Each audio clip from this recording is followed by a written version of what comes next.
meatloaf, Minecraft, ranch dressing. I look like a 70s porn star. That's not nice. Hi everyone. So I was originally going to make this video and it was going to be not with a camera. It was going to be like a video essay style, like really thought out, scripted. I wrote a whole script out, but I decided to make this type of video work, it's just going to be me and you. I'm going to talk right to the camera. We're going to have a very intimate, religious conversation, and it's going to be great. I just wish my hair wasn't like this. Among the horror franchises, I feel like Texas Chainsaw is one of the more neglected, which is weird because it's one of the most influential and certainly one of the most popular, but I feel like as a franchise, people don't really talk about Texas Chainsaw as much as they maybe should, especially the sequels, because they get really fucking weird.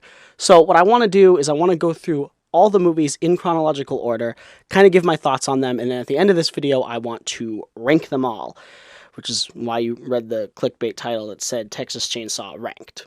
It's more or less mini reviews of each of the movies leading up to an eventual ranking, but you know, a lot of these, there's a lot to say about them, and then a lot of them, there's also not a lot to say about them. So some of these are going to be a little uneven. Something like the first one, I'm going to talk about a lot more than, was it Texas Chainsaw New Beginnings, or whatever it's called? Oh, fuck. I don't even remember.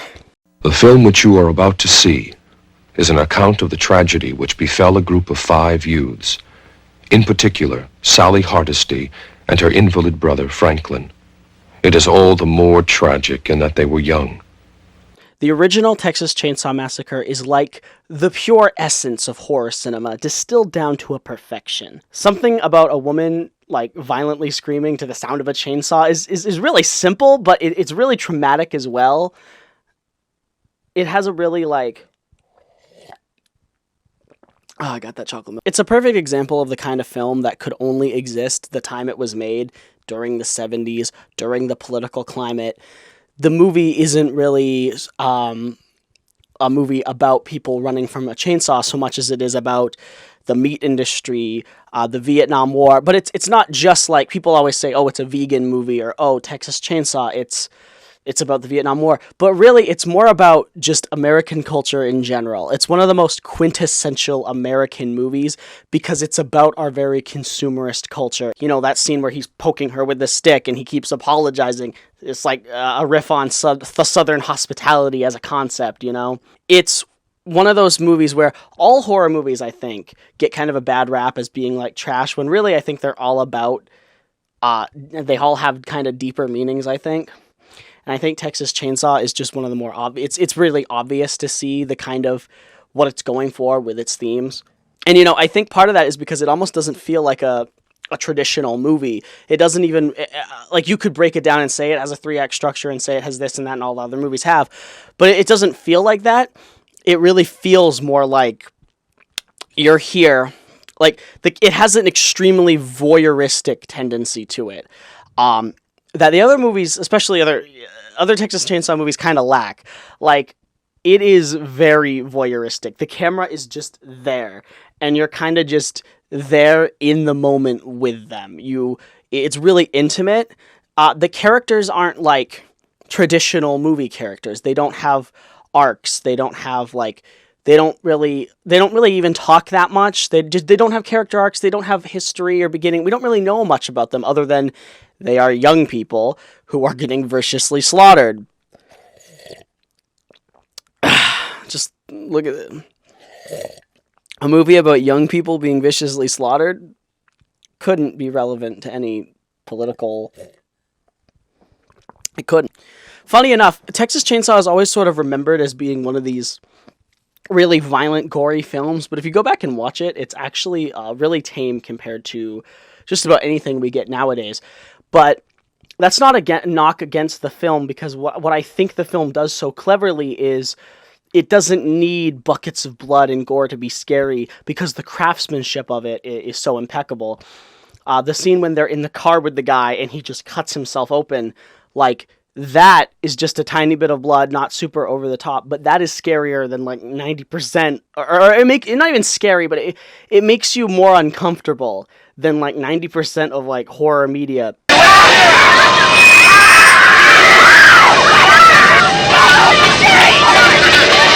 because it's just well directed, well edited, well paced, all that, good shit. One of my favorite scenes in the movie is when, after just a long period of her running from Leatherface with the chainsaw, she finally gets shelter, and she goes in the little room. Everything about the way that scene is filmed is perfect.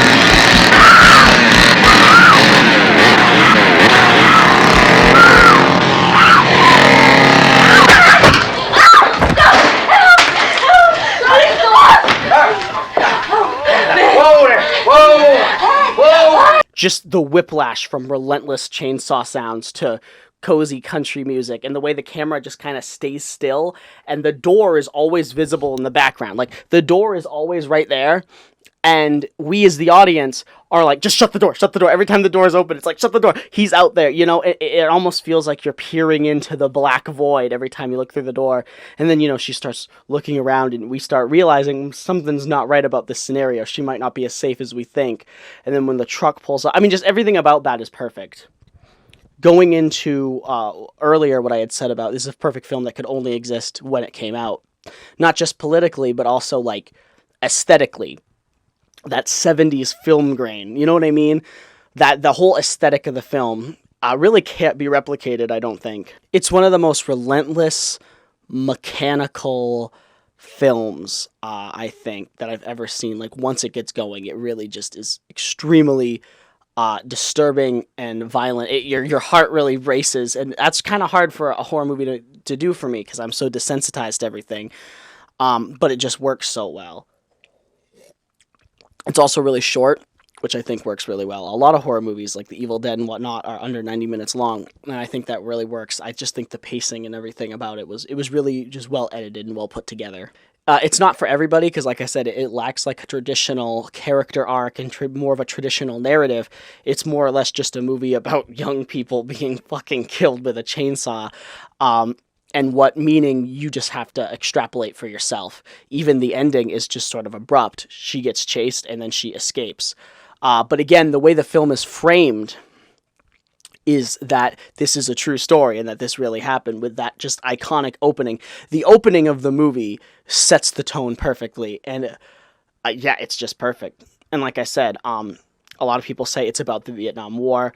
Was it something like 61% of people that died in Vietnam were younger than 21? It's about the meat industry. You can extrapolate all kinds of more artistic, what's it about type thing from it. But I think in general, it's just a complete deconstruction of American culture. It's one of the most American movies ever made. And for that, I think everyone's got to watch it. It's really good. Oh, God. This ridiculous outfit is hot. I don't know if I'm going to stick with this the whole video.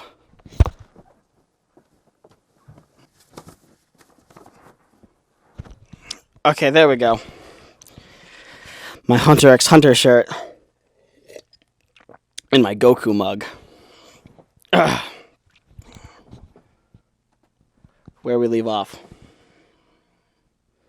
Oh yeah, Texas Chainsaw 2. We're only at the second one. Yay!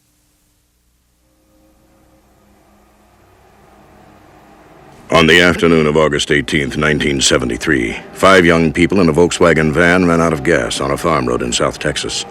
Much like how the first Texas Chainsaw Massacre's opening crawl really sets the tone for the movie, so too do I think the second one's opening really set the tone for the movie, which is to say the tone is a lot more silly. The opening crawl has this much more, like, epic and, like I don't want to say serious, but it just has a more, like, epic and goofy tone to it.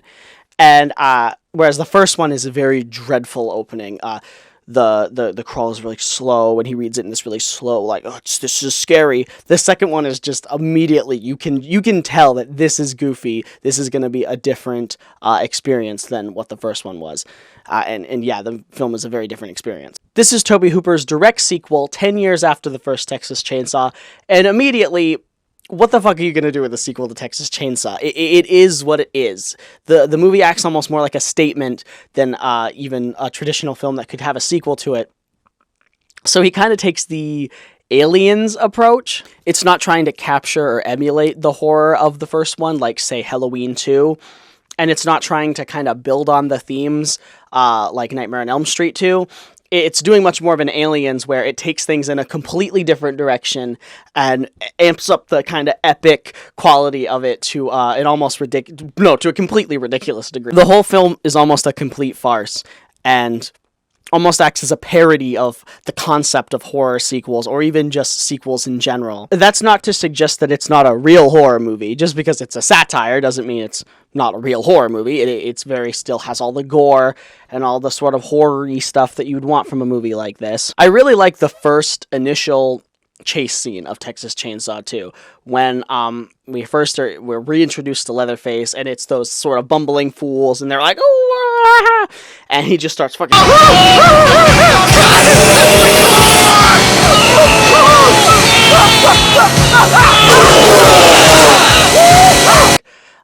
that's great. That's really good shit. I love the music over that scene. Everything about that scene is great. Unfortunately, I am not the biggest Texas Chainsaw 2 fan, much to the dismay of many. I'm aware that this is like a cult classic, and there are some people that actually like it more than the first one, and I'm aware why that is. It's a very well-made movie, and for what it is doing, it's doing it very well. It's just not for me, fam. Everything about this film just kind of drags on a little too long. Every scene that is sort of initially funny or initially creepy or initially interesting, it always lasts just a little too long. It's not a particularly well-paced movie, in my opinion, and there's only so long I can be around the country bumpkin villains of Texas Chainsaw before it just starts to get grating on me. That lefty request record that you honked out today? I love that. Let's see. The effects, the makeup, the set design, especially the weird amusement park made of meat at the end or whatever, that shit's great. Tom Savini is giving it his all. If you don't know who Tom Savini is, look him up. He's a really cool dude responsible for a lot of great horror movies. But yeah, it's just stupid. It's a really stupid movie.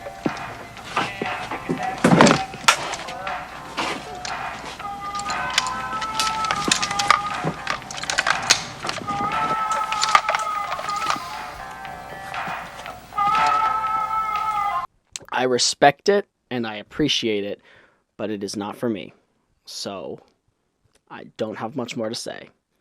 That opening chase is really cool, though. I love that a lot. Alright, next we got Texas Chainsaw 3, and this one's also going to be pretty short because what the fuck do I say about Texas Chainsaw 3, you guys? On August 18th, 1973, Sally Hardesty, her invalid brother Franklin, and their friends fell afoul of a bizarre cannibalistic plan of serial predators. Ms. Hardesty was the sole survivor of that night of terror. She died in a private healthcare facility in 1977. The most confusing thing about this movie is that it's called Texas Chainsaw 3 Leatherface. It's called Texas Chainsaw 3 Leatherface. But Leatherface is barely in it.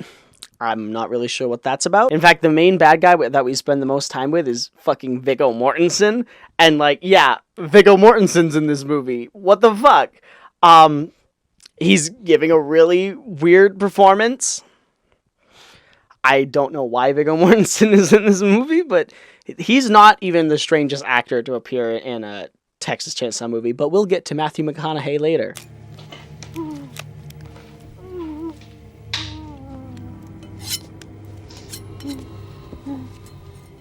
Appears we get to wait a spell on you. Or maybe we could let Junior play, son. He does make the sweetest damn babies, you know. I will say that this is still better than Green Book. So, he's got that going for him. You've also got Ken Foree in this movie, who I'd argue is the best part of it. He is definitely the thing that kept me watching it. He's a great actor and perfect for these kinds of genre movies. I really like when he gets the shit beat out of him in Rob Zombie's Halloween while he's taking a shit. So if the last one took the Aliens approach, this one takes the Alien 3 approach, where instead of doing anything new with the franchise, we go backwards and try to emulate the first one. Because this just feels sort of like the first one again, only a much more traditional horror movie with a much more traditional setup, and you kind of strip Texas Chainsaw of everything that makes Texas Chainsaw interesting, and then you get Texas Chainsaw 3. This is what the original movie would be, directed by anyone else than, like, Tobe Hooper, essentially. Any, like, commentary. Like, the first two films are commentaries. The first one's kind of a commentary on American consumerism, and everything bad about the world. And then the second one is kind of like a satire of horror trends and horror sequels. And then this one is just, it's nothing. It's just the third Texas Chainsaw movie. It's devoid of any soul or anything that makes it interesting, but it has Ken Foree and Viggo Mortensen.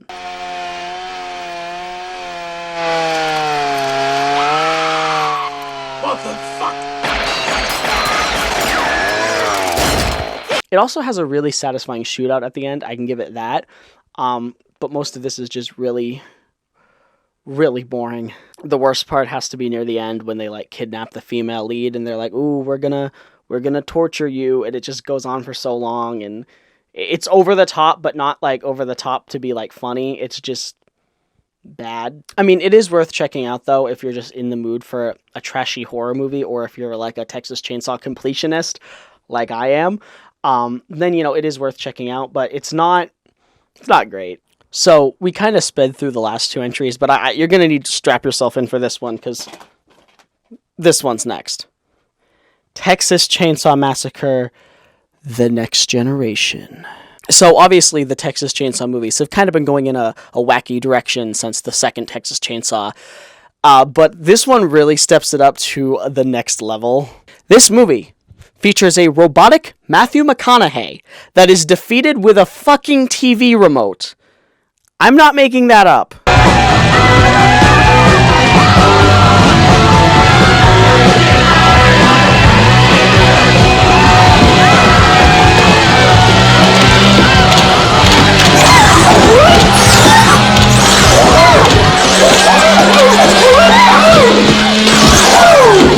This is actually the movie that inspired this video, because I kind of just found this in my grandfather's movie collection and popped it in and watched it, and I was like, what the fuck am I looking at? And, well, now we're going to decipher what it is that I was looking at. Watching it for the first time was like a transcendent experience. Like, I've reached the next step in human evolution because I've seen this fucking movie. To talk about how this movie first opens, which is with a parody of kind of the original Texas Chainsaw, where you hear that iconic camera sound that we hear in the first Texas Chainsaw, only instead of taking pictures of a dead body, it's photos for prom.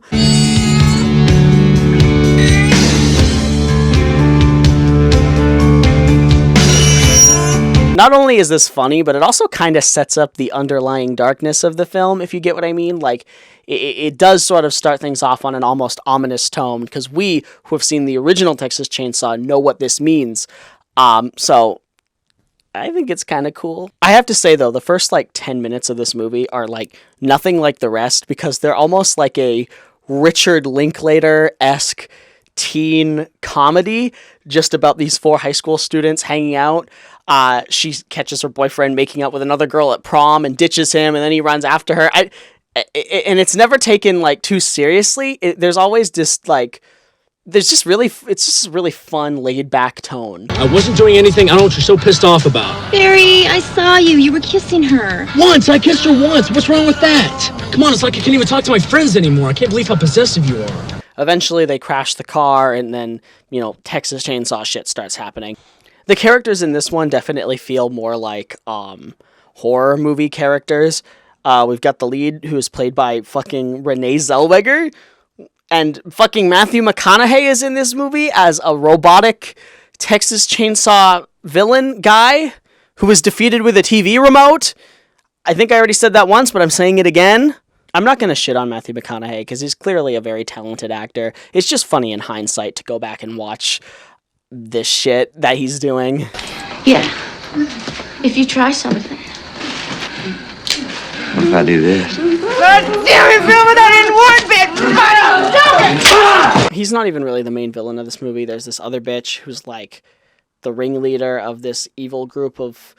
Oh, Leatherface is in there too, but barely. He's barely in the fucking movie. There's this great scene where our main villain is stopped by some cops, and she's obviously doing some bad guy shit, and they just let her get away because she's a hot woman, and she's just kind of I'm gonna go away now. And There's so many weird scenes in this movie that are ultimately unnecessary, but they just add to it. There's also not terrible filmmaking in this movie, actually. There's a palpable sense of chaotic energy, and clearly a lot of, like, heart and energy put into some of these sequences. There's one scene where one character, like, runs up to the roof and climbs on the antenna and jumps from the antenna to the power line and falls through a fucking greenhouse. And, like, not revolutionary filmmaking or anything, but it's great. And, you know, it kind of builds on the original in that way, because in the original she just kind of runs through the forest or whatever, and like it's really scary, but you know they're doing new things with it, like she's running up and jumping on the stuff and shit.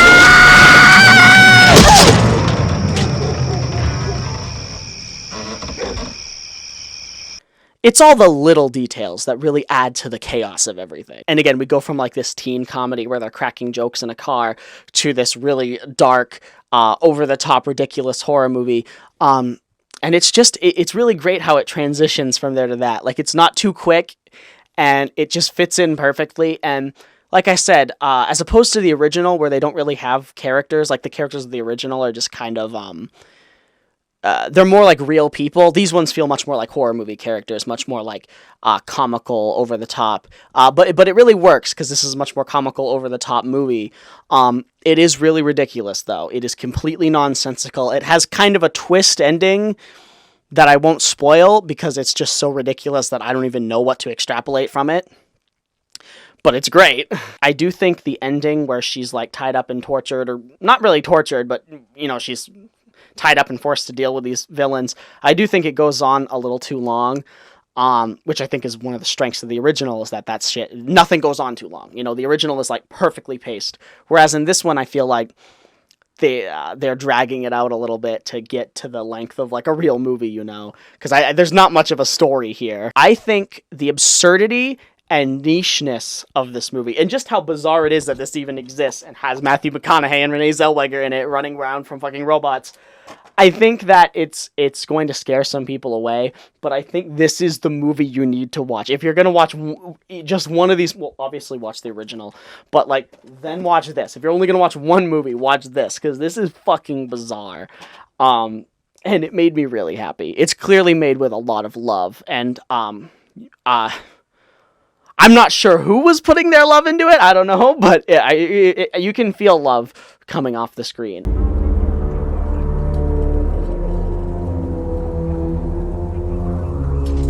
The film which you are about to see is an account of the tragedy which befell a group of 5 youths. It is all the more tragic in that they were young.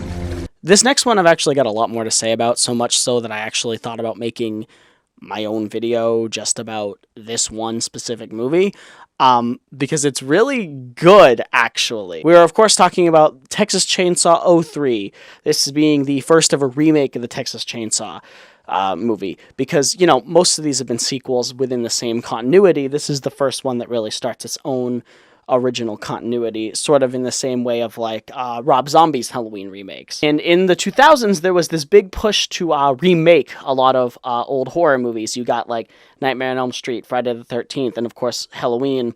Some of those movies, mainly Halloween 1 and 2 by Rob Zombie, have kind of had a resurgence recently, and they've kind of been reevaluated in a way that I really appreciate, because I actually like the Rob Zombies movies. I have one of them up on the shelf that you can't see it, but I have the original. I have his Halloween and the original Halloween, and I'm glad those movies have kind of been reevaluated. But I think this one deserves a reevaluation as well. Is it as good as like Rob Zombie's Halloween 2? No, but let's get into it. The first thing I want to stress about this movie is that it does not try to recreate the thrill or fun or anything about the original Texas Chainsaw. This is its own movie, going for its own themes and its own ideas.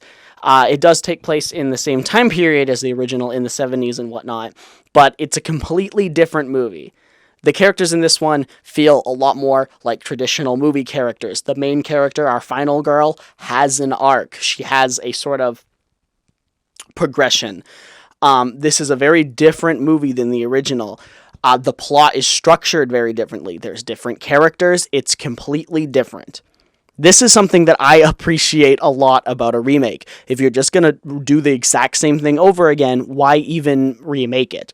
A different aesthetic, a different setting. These are all the things that you can do to make a movie feel different. And what this movie does is basically just have a completely different plot structure. One of the genius things that this movie does is it kind of avoids, in most horror movies, it's like, oh, how did the characters end up in this situation? They're so stupid. But in this one, they are forced into this situation via an act of kindness, which just goes to show how nihilistic this movie is. Because this is one of the most nihilistic horror films I've ever seen. They find this girl wandering around. She's clearly injured. She's clearly not with it. They think she's on drugs or something. They let her in their RV as they're passing through. They're on their way back from Mexico with a pound of like illegal weed or something like that. So they're on their way back, and they let her in the car, and spoilers, she fucking blows her head off in the car.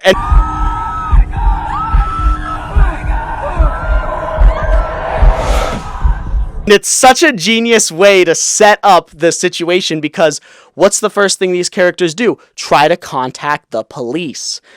They do everything the right way, and yet they're always punished. They pick up the hitchhiker, that's the right thing to do. They try to go to the police. The problem is the fucking police in this town are fucked up. We meet the sheriff, who is played by the guy from fucking Full Metal Jacket, who is doing an incredible performance. He's a great actor. Arlie...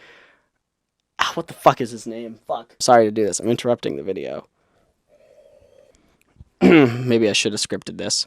Arlie Ermy is easily my favorite part about this movie, because he's giving... not just is he giving a great performance and a scary one, but he's a fucking sheriff.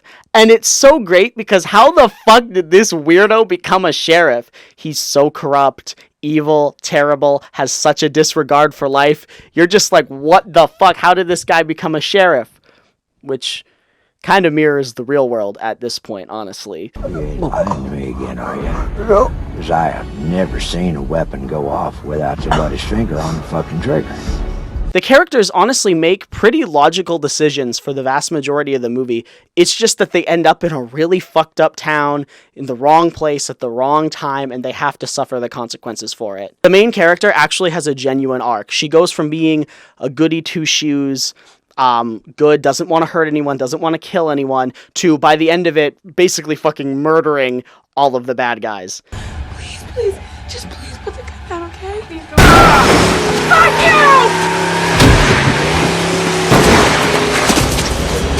It's an extremely nihilistic movie where violence is not only an option, but a necessity. It is a movie about the advantages of violence, about how necessary violence is. It's sort of like Inglourious Bastards almost, where vengeance is righteous.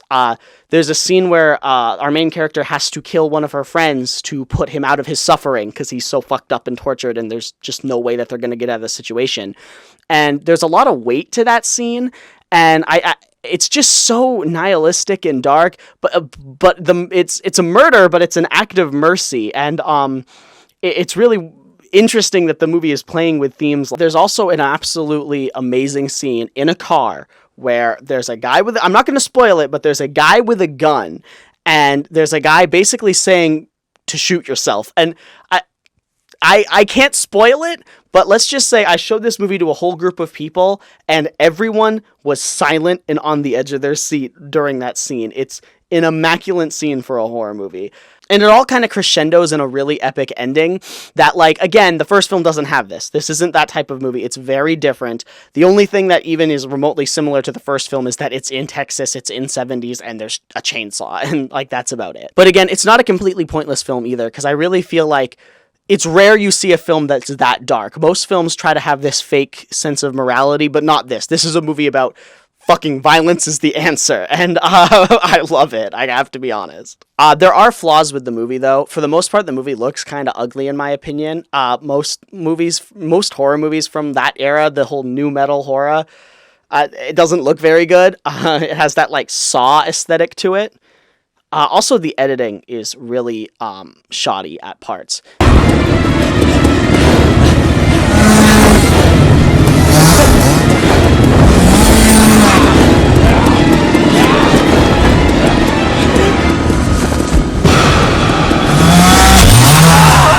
there's a lot of like intercutting between scenes, and it doesn't always work. Sometimes it just breaks the pacing when you're like, cut to this scene, to that scene. It's like, can you just show us one scene? Aside from some shitty editing, though, this movie is actually really good. Like, it's for what it is, just a good horror remake. It really sells it. Is it as artistic and deep as the original? Maybe not. You know, it's not as voyeuristic. It's not as well crafted, of course. But for what it is really good. And I honestly think if you're a fan of horror movies, you got to check this out. If you don't like horror movies, I would still say check it out. Because again, a lot of the things people complain about horror movies aren't in this movie. The characters don't make stupid decisions. They are in stupid circumstances. And if that's your big criticism with horror movies, like, oh, why does everyone so stupid? Oh, they always make the wrong choices. Watch this one, because it's really, the plot, there's such a progression, and all the decisions are logical, and it's just great.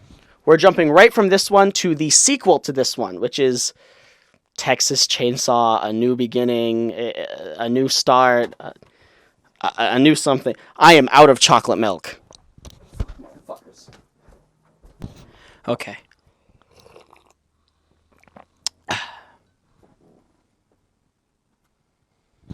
Thank God.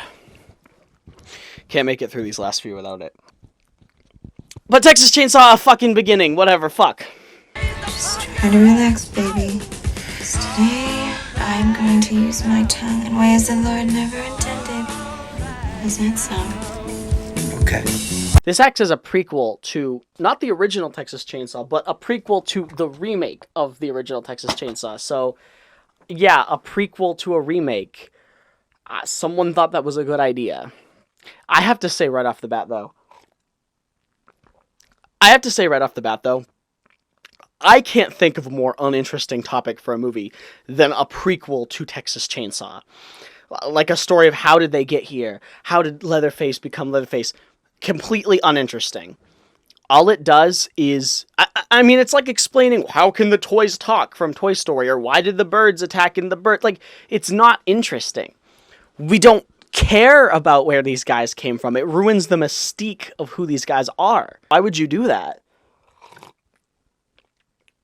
But that's exactly what it is. And I'm going to say there's a few things I like about this movie. I like that they tried.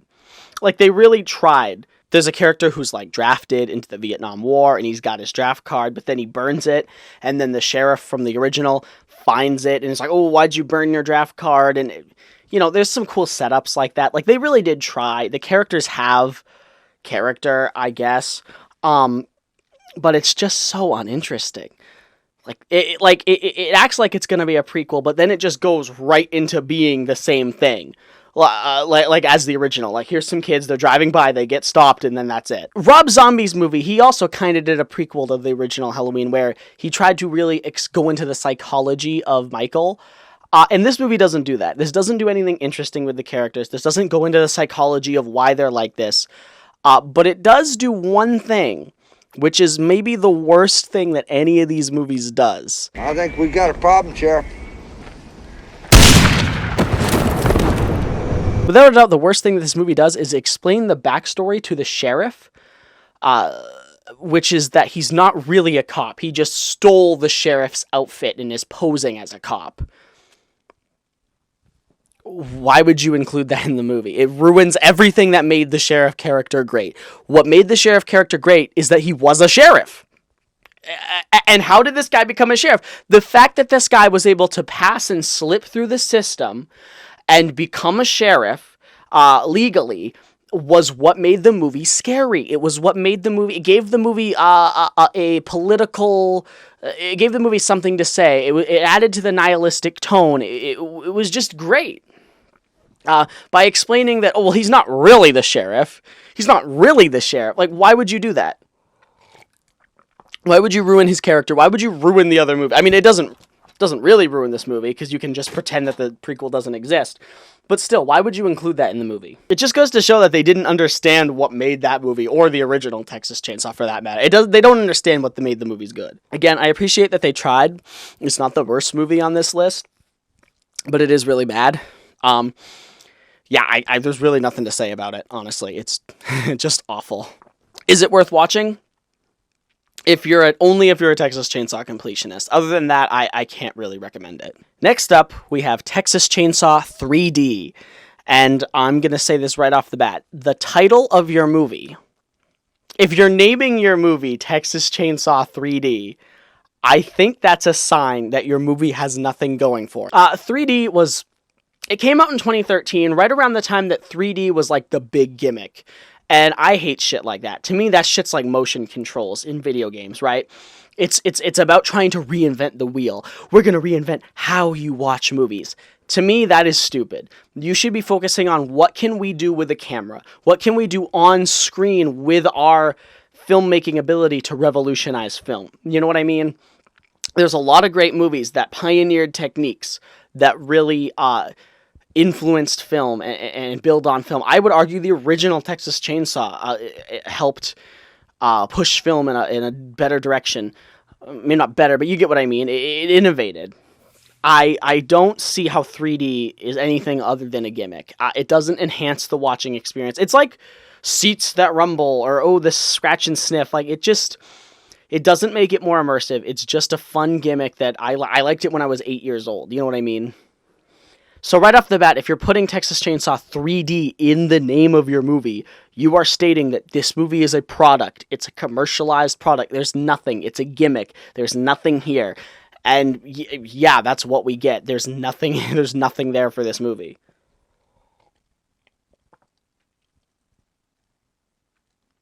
Honestly, there's a lot that happens in this movie that I don't even want to talk about because it's so stupid.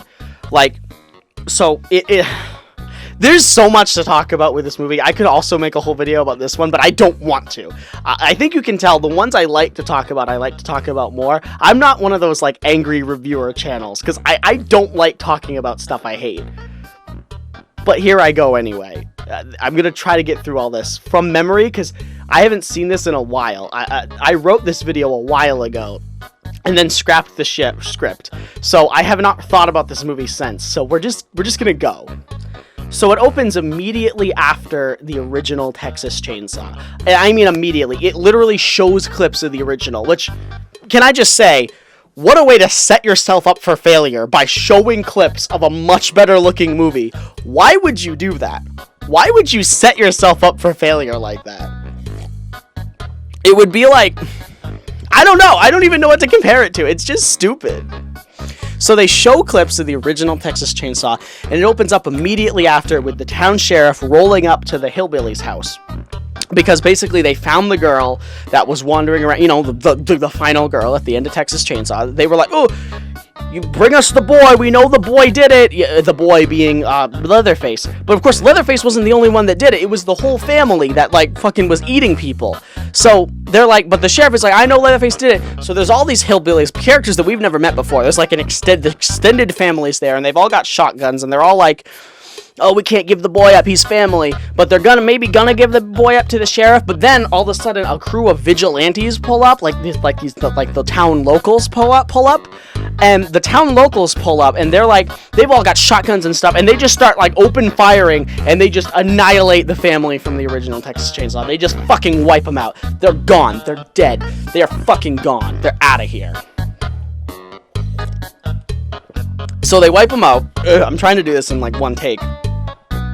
Without, just man to man. We're gonna get through this together. So they wipe out the entire town. I mean, they wipe out the entire family, except there's one baby that's alive. So they save the baby, and the sheriff looks at the ringleader of the group and is like, you did something bad by doing that, even though he didn't do anything bad. Straight up. So it's funny because it's almost the ideological inverse of this movie, because Texas Chainsaw 03 is all about how violence is a good thing, and yeah, you should kill evil people, right? Fucking kill people. But this movie is anti-vigilante justice and pro-police. I don't know what this movie's going for, so we have to get through this together, like I said. But it's weird, because it's almost the thematic inverse of this movie, which I find really fascinating. So anyways, he's like, you did a bad thing by wiping that family out, but there's one baby that's still alive, and they're not savages. They don't kill the baby. They let the baby live. So they let the baby live, and they take the baby home with them. So they take the baby home from them. And, like, good for you. You took the baby home. And they let the baby live. But actually, Leatherface survived it, for the record. Just for the record. Leatherface survived the shootout. And he just hid in the basement. So there was a member of the family that also survived, because I guess there was some member of the family that did survive, even though I saw them all get killed. But that member of the family was, like, taking care of Leatherface in the basement. So Leatherface is alive in the basement of this house. Well, that baby grows up to be, like, 19 years old.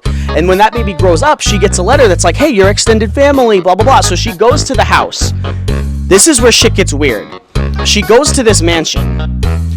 But there's a guy that is like, hey, I'm a party guy. Let's have fun and party. So they bring him to the mansion. But he turns out to be a guy that wants to rob the mansion. Totally useless subplot that goes absolutely nowhere. But there's a guy that wants to rob the mansion, and that's why he's, like, tagging along with this group. So he tags along with the group and goes in to rob the mansion. But then he goes into the basement where he finds Leatherface, and obviously Leatherface kills him, and there's, like, a big chase scene. But, like, what the fuck was the point of that subplot where the guy is like, yeah, I'm gonna rob the house? What the fuck is the point of that? So he robs the house, or he tries to rob the house, but then Leatherface kills him. And their friends come back, and their friends, the friends of the girl, they go back and they get chased by Leatherface, and she gets, like, taken in by the police because she's like, oh, there's this maniac after me, and then she sees the, like, town records. So the mayor of the town was the guy that led the shooters that shot up Leatherface. That's worth mentioning. The mayor of the town is the guy that, like, was like, yeah, fuck you hillbillies, I'm gonna kill you, and he's the mayor. So she's in the police station, and somehow records are just lying around of what happened, you know, like 19 years ago. And this girl reads about how, oh my god, they slaughtered my family. And the movie is you're supposed to be sympathetic of the redneck family and of Leatherface. Because they shot the whole family up. Except the redneck family and Leatherface, they were eating people! They were eating people! They were eating people! Why are we supposed to feel bad for them? They should have been killed! They were eating people! They were eating people! So, we go back to so she's like, oh my god, Leatherface is my family. So it ends with her and Leatherface teaming up to kill the mayor of the town. And that's how the movie ends. And it ends with her putting Leatherface back in the basement and taking care of him. What the and it's like a happy ending. I swear, this isn't like a dark, like, this isn't Midsommar, where we're, like, all misinterpreting it and actually, oh, she's supposed to be bad or whatever. No, like, this isn't Fight Club. This isn't Taxi Driver, right? Like, this is supposed to be a good thing. Like, yeah, his family stays together. Except he eats people! They eat people! What the fuck? What the fuck? They eat people! So, yeah, she literally throws Leatherface the chainsaw and says, do your thing, cuz. That's like cousin, because she's his cousin. She says, do your thing, cuz, when he viciously cuts them up. What the fuck am I watching? Easily weirder than Texas Chainsaw Next Generation, honestly. Easily, without a doubt, the weirdest movie on this list. And, I kind of respect it for that reason. I have to be honest. Like, I kind of respect it for how bizarre it was. I did that all in one take, which that was kind of funny. But yeah, absolutely, like, one of the worst movies I think I've ever seen, but I kind of respect it because I don't know what it's going for. I feel like there's a good movie in there somewhere. Like, there's some sort of deeper meaning there to be extrapolated. Like Halloween 2. It almost feels like it's going for a Halloween 2. I mean, Rob Zombie's Halloween 2. In Rob Zombie's Halloween 2, it's all about trauma and family and how you can inherit the trauma. There's a lot of stuff going on in Halloween 2. It's a very dense movie about trauma and about how it affects people and about how it can travel through blood almost and how ingrained it can be in you. And I almost wonder if that was what this movie was going for.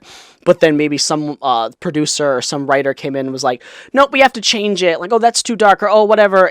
I honestly have no idea what the fuck could have possibly happened to make the movie turn out the way it did. But, I'm glad it exists, honestly. Like, I'm really glad it exists. Yeah, we are almost done. There's only one more movie left to talk about, and it's Texas Chainsaw. I don't even remember. Oh, no, it's not Texas Chainsaw. Pardon me.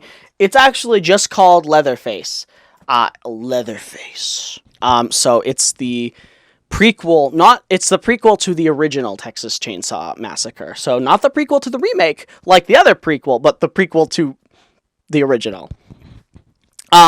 Yeah, there's really not much I can say about this one either. I full disclosure, I know this is supposed to be a ranked video and this is supposed to be maybe somewhat professional, but I did not finish this movie. I could not do it. Not because it's bad, but because when you're marathoning Texas Chainsaw movies, you kind of get a little sick of what a Texas Chainsaw movie has to offer. Like, you get a few that are breaths of fresh air, like Next Generation or 03, but for the most part, yeah, it's pretty embarrassing. It's pretty bad. It's pretty hard to watch like 80 Texas Chainsaw movies in a row and not get depressed and tired of it. The only thing I can really say about it is that I don't know why you would make a prequel to a Texas Chainsaw movie. You know what I mean? Like, that's the least interesting thing you can do. I do think there are things you can do with this franchise. I do think you can make something new with this. I think that's what we do now. We take properties that already exist and beat them into the ground. You know, Marvel, Star Wars, all that shit. There is potential for Texas Chainsaw, and I know they're eventually going to come out with a new one. And I'm excited for it. But holy fuck, you guys got to do something fucking new with it. A fucking prequel to a fucking Texas Chainsaw movie is not what the fuck people want. I'm sorry, but it's not. No one wants to see the origin of Leatherface. Nobody. It's not a good idea. You know, I think if I were to write the next Texas Chainsaw movie, fuck that. Fuck that. And yeah, it is a prequel to the original Texas Chainsaw.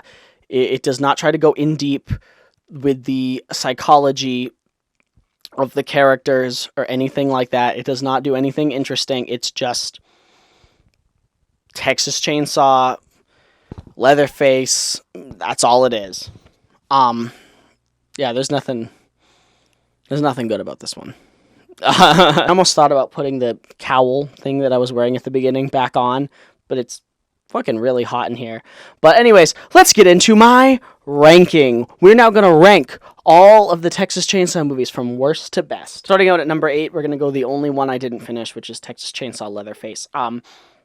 Yeah, I'm not much to really say about that one. At number 7, we've got Texas Chainsaw 3D. Now, listen, Texas Chainsaw 3D, it's not on the bottom simply because I could finish it. It is probably the worst movie here, just in terms of how fucking weird and bizarre it is, but I almost respect it. I almost want to put it higher on the list, just because I do respect how bizarre it is. I'm gonna like something if it's bizarre, but at the end of the day, it just feels too commercialized, too much like a product. No love at all put into it at all. I don't feel any love coming from the screen. I don't feel any effort. It just feels like a 3D gimmick movie, and yeah, it's really bad. 6, we've got Texas Chainsaw Leatherface, the third one. Again, just nothing that can be said about it. Ken Foree's the best part of it. Viggo Mortensen's in it. That's fucking weird. Yeah. At number 5, we got Texas Chainsaw Massacre, The Beginning, New Beginnings, whatever the fuck it's called. Listen, as much as I dislike certain aspects of this movie, they at least tried to do sort of character arcs here, and like, there was... They tried. I can see that they tried. I just think they put the effort in the complete wrong areas, and I just don't think that it was... I don't think they made good decisions, but they at least tried. With a lot of these other movies, it really... Everything above here feels like they tried. Everything below here feels like they didn't even try. It was just a product. At number 4, here's where we get the good ones. Everything that's bad is done. These are all the good ones. Texas Chainsaw 2. A lot of people are going to be mad about that because a lot of people say that this one's even better than the original. And while I obviously disagree, I do respect this one a lot. Great set designs. Tom Savini's doing his fucking damnedest to make that fucking gore look good. You know, the movie is good overall. It's just not for me. It's a much sillier take on Texas Chainsaw, without being silly enough to really get me going. You know, it feels restrained almost. Works great as a satire to horror movies and sequels, but other than that, it doesn't do it for me. At number 3, we have Texas Chainsaw: The Next Generation. Now, listen, this is maybe the most ridiculous one on this whole list, but I just happen to respect it. I mean, I really am entertained by so much of this movie. It drags on a little bit too much, but other than that, I mean, it's just great, guys. It's fucking robot Matthew McConaughey. You have to watch it because it's one of the most bizarre experiences I've had watching a movie, and not bizarre in like a, I don't know why they chose to do it that way. Bizarre in like the, how did they even think of that? Like, you know what I mean? Like, I don't know. It's very good. It's not, I can't really even call it a satire or anything smart. It's just a bizarre experience. But it's made with a lot of love, and I respect it a lot. At number 2, we have Texas Chainsaw Massacre 2003. If you're only going to watch one, well, watch Next Generation, but you should watch 03 too. Like, just please, you guys got to watch this movie. This movie deserves a reevaluation. It deserves to be up there amongst the good horror remakes. Is it as good as fucking John Carpenter's The Thing? No, of course not. But it is very, very good and a very respectable remake. I honestly think this is the kind of movie that we need to be looking towards when we talk about, because franchise movies are everywhere now, and I just respect its ability to do so much different with a franchise that already exists. And I think that if more franchise movies took that route of doing their own thing and being original, I think we would be in a much better place instead of having like the same movie coming out over and over, the same Marvel movie, the same Star Wars movie. Like give us something a little different, and I think that's what that movie delivers on. And then finally, number 1, you've got Texas Chainsaw Massacre. Of course, what the fuck did you guys expect? This is fucking unoriginal. What the fuck, guys? Come on.